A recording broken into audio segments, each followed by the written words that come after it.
NoFluxes versus I'm Michael, by the way. So a Canada Falco versus an Illinois Ganondorf here. Yeah. And so, yeah, Ganondorf is just a character that, like, really tests how willing you are to be mean. Yeah. You know? Just, like, Yeah. really tests about, like, how rude you're willing to be, right? Yeah, one of his greatest weaknesses is that you can play extremely reactive to him because his jump squat is incredibly slow and his moves in general have a long startup time. So like if you want to, you can play super reactive to him and make it very unfun. Until he takes the lead. And then once he takes the lead, you're kind of forced to interact with him, you know? Exactly.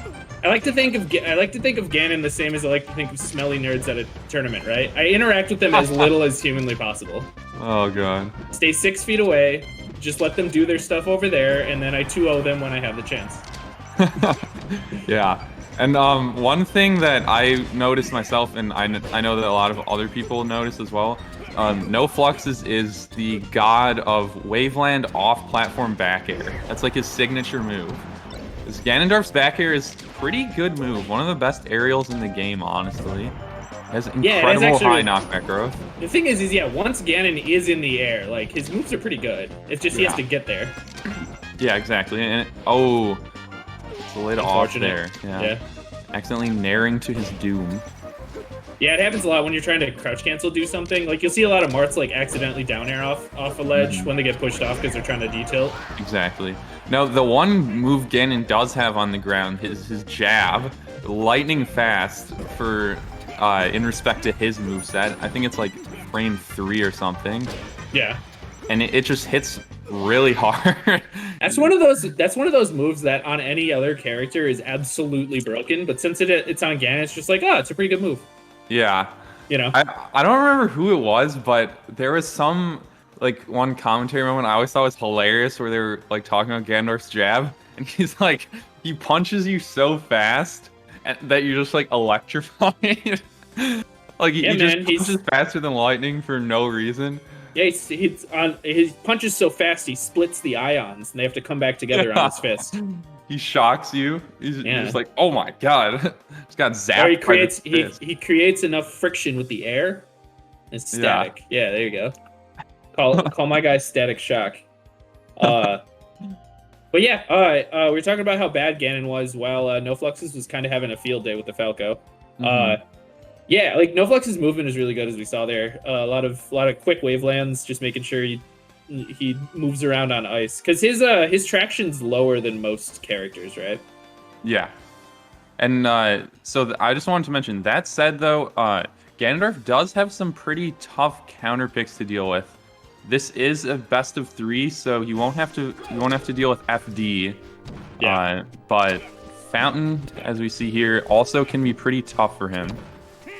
The low platforms, while edge canceling his aerials can be edge canceling his aerials can be super helpful, but I don't know if there's like a lot of situations where the low platform specifically will benefit him, because he has, like, his short hop's not that great.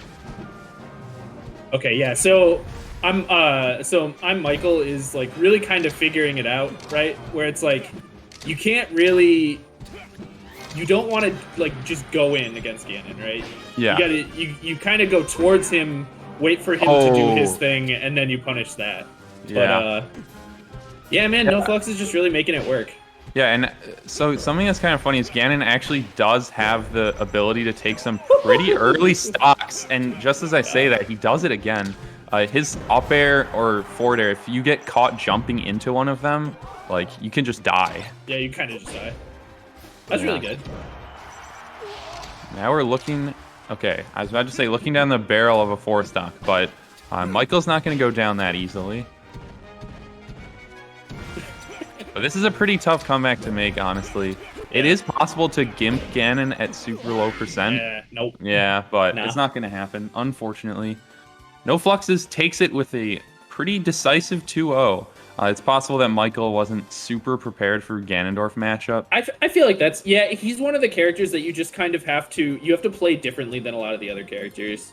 Like that's a lot of the mid tiers in Melee, right? It's just like Samus and Ganon and Luigi is like they all have their little quirks, and like once you figure it out, it's not that hard. But if you don't have it figured out, they just kind of whack you in the face and 3-stock you, you know? Like I don't even really know if like NoFluxes had a good read or if like he was making good decisions, but most of it was just kind of him running his game, right? Yeah. He just kind of like is jump, double jump, forward air, and then it covers so much space, and Michael wasn't respecting that space, so he just kind of got hit, you know? Yep.